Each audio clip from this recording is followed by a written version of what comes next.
It's been about 3 months since I picked up my Model 3 Performance, and let me tell you, it's been a great time. This car is ridiculous in the best way possible. It's fast, it's smooth, and it drives itself. But now that the honeymoon phase of ownership is over, let me tell you what I actually think of it, and if I can go back 100 days earlier, would I buy it again? Now, first of all, the exterior, coming from an older Model 3, I think the looks of this car are great and very much improved. Now, for me, it's easy to spot the differences, but for someone like my dad, maybe not so much. What do you think? Looks the same as the other one. It's the new one. How much funny is that? I think it looks different, and I guess my point is, while yes, it looks much more modern and has a much more sleek look, it's not like a head turner. People aren't like double or triple taking when I drive by. It's just a really nice looking car. Now, the performance seats. I was not expecting to care about the seats as much as I do, but here we are. The seats are comfy. I think the old Model Y seats, which my wife has, are the comfiest seats in any Tesla I've sat in, but the 3 performance seats are definitely comfortable. And the buckets on the sides do a really nice job of holding you in place if you do want to go have some fun. Not that I would know, I'm just saying hypothetically, of course. I do want to take it to the track one day. I've never been, but one day. Now, I don't know if it's the ventilated seats or my tint or just the air conditioning, but even on these super hot Vegas summer days, once the car cools down, I actually get kind of cold. It's awesome.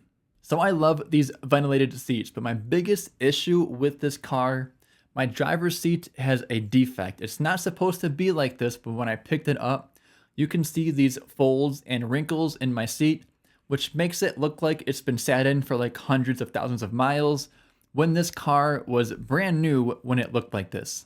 Now, I do have an appointment to get these replaced, so they're not supposed to be like this, but I wanted to mention it because it's not an uncommon issue, and it's something that I had to deal with. Another issue I had was with the center console. When I first picked up this vehicle, it sounded like a glow stick cracking when you were opening and closing it. It was just loud and it didn't seem right. After about a week or so, it actually got quieter. I think maybe the lubrication needed some time to actually spread out. I don't know, but I love the way it opens and closes, and now it's quiet. And of course, I have to mention the lack of a turn signal stalk or even the lack of a gear stalk. To switch from drive to reverse or vice versa, you would just swipe up or down on the screen accordingly. For me, the lack of a gear shift took like 2 minutes to get used to. The turn signals are now buttons on the steering wheel, and the lack of a turn signal stalk took like maybe 2 days to get used to, but at this point I am very used to it. And to be honest, here's my hot take about the turn signal stalks. I don't care either way. I am not choosing a side.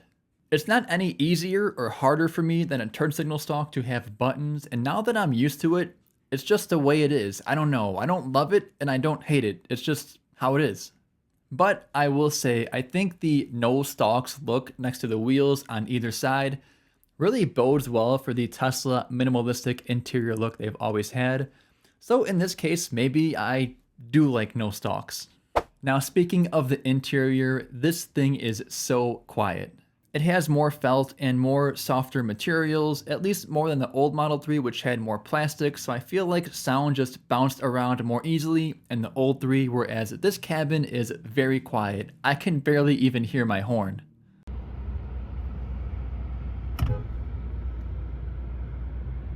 However, more carpet material is great for sound dampening, like really great obviously, but it's not so great for dog hair.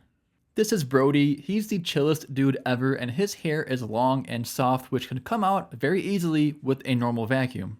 But this is Raider. We named him that because he looks like the Raiders logo with the eye patch, but Raider has a type of hair that once it gets deep into Tesla carpet, it's now a part of the interior.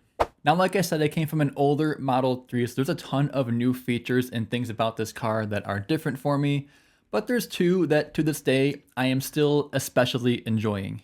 And the first is the interior lighting. I like it blue. It matches the performance badge a little bit, at least I think so. But I like that you can customize the color of it, you can turn the brightness up or down, and it just gives the interior a very nice touch. And the second feature is the auto shift feature. I love that instead of me swiping up or down on the screen, I can enable this, and when I'm getting out of my driveway or into or out of a parking spot, it will shift into drive and reverse automatically for me. I think it's great. It's worked well so far, and I love it. Now, as far as efficiency goes, the Model 3 Performance is rated for, I think, 303 miles.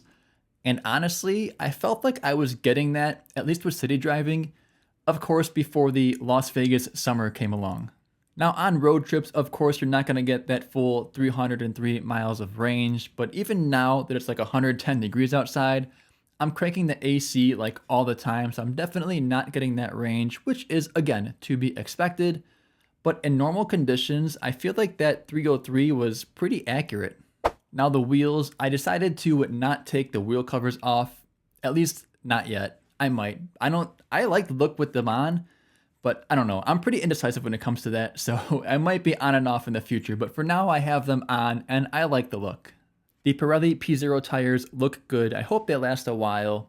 I have not had a track day yet though, so we'll see how they last after that. When I do, I'll make a video of it and bring you guys along. It'll be more like a how-to video because I don't know what I'm doing, but I'll make a video on it and we'll have some fun. Now, when it comes to performance, my old Model 3 was a long range, so this level of performance is all new to me. The 2.9 second 0 to 60 has definitely not gotten old, although my wife is not the biggest fan. Can you touch back here? Is there like a red button on the back? Can you see? Babe, what the Stop! It's so fast, but yet at the same time, it just feels so nimble. I'm curious to see how it'll perform on a track. And if you can't tell by how many times I've mentioned it, I'm pretty nervous for when that day comes. I'll bring you guys along. I know the car is capable, but I'm not sure if I am. Now back to the exterior. I actually bought this car in the stealth gray. I had it wrapped in satin ghost flip pearl. Yes, that's a real color. It's like a matte white with the pearlescent shine to it, at least when it's clean. When it's dirty, it just looks kind of like a matte white. The wrap is a very nice job. It's done by Ben at Starbase Wraps. If you're in Vegas and need somebody, I'll leave his link down below. But after just a few months, I do already have a small rock chip. I know it'll happen. It's okay. It's my daily driver. But it happened already and I'm a little sad about it. Besides that, the exterior and the wrap are holding up very nicely. Now here's something I never cared about and never thought I would even ever care about or notice. But the door thunk on this thing, when you close the door, the sound it makes, it's incredibly satisfying. I like this thunk. This sound is great. It sounds solid. I think this is part of adulthood, growing old to enjoy things like this about your cars, but I like the door thunk. Now, as far as my tint goes, I have ceramic tint all around, 5% on the windows and 35% on the windshield. And if you're like, oh, 35% is too dark, one, no, it's not. And two, I don't need to see out the windshield anyway. The car can drive itself. This is a joke, obviously. 35% is great. I wouldn't really go any darker, to be honest, but I would also definitely not get tint. This car looks like a fishbowl without any tint around it. And again, I live here in Vegas. Tint is almost a necessity. I love how the trunk has a huge opening. You get the sub-trunk space as well. The size of it is on par with the old Model 3, but still, I've never been in a situation where I ever needed more space than I had. But to be fair, I'm not like a construction worker or somebody who has a job where I carry a bunch of things with me. I like to think I'm just a normal dude who does normal things. But I did get these trunk liners. I do have these in case I do actually carry any heavy or larger items in my trunk. I love these. Shout out EV Base. They have a really nice grip to them, and I'll leave a link down below if you want something like this for your Tesla. And I do have full self-driving. It's amazing to me. I have a car that can go 0 to 60 in 2.9 seconds, and yet at the same time, I can just press a button and watch this thing drive itself from point A to point B flawlessly. And honestly, that's what makes this car so special. The variability of what it can do for the price that you can get it at is unmatched. It's so fast, but at the same time, it's super comfortable and the suspension is super smooth. And at the same time, it's roomy, at least for a sedan. You get a little bit of everything. Now, I don't know if I would call it a family sedan disguised as a sports car or a sports car disguised as a family sedan, but either way, I'll take it. Now, it's not all perfect, but honestly, it's hard to find some things to complain about this car, except for my seat folds, but we already talked about that. But if I had to point out a few things, the interior lighting I mentioned earlier is followed by a silver lining strip, which unfortunately leaves a glare on the windshield during the daytime. Tesla actually fixed this with the new Model Y. They put the ambient lighting more recessed into the car and did away with the silver strip completely. It's annoying, but it's not like the worst thing in the world. But Tesla knows it's a problem because they fixed it with the Model Y. So I don't know why they just can't get rid of this silver strip in the Model 3. And maybe I'll be upset if my tires wear out pretty quickly. I hear that they do with the performance models, but again, it's just too soon to tell right now. I barely have like 2,000 miles. But like I said, overall, for what you get for the price that it costs, it's hard to find much to complain about with the Model 3 performance.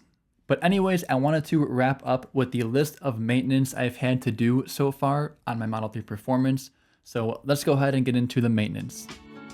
Well, thank you all for watching, and if I can go back in time to buy this car again, would I do it?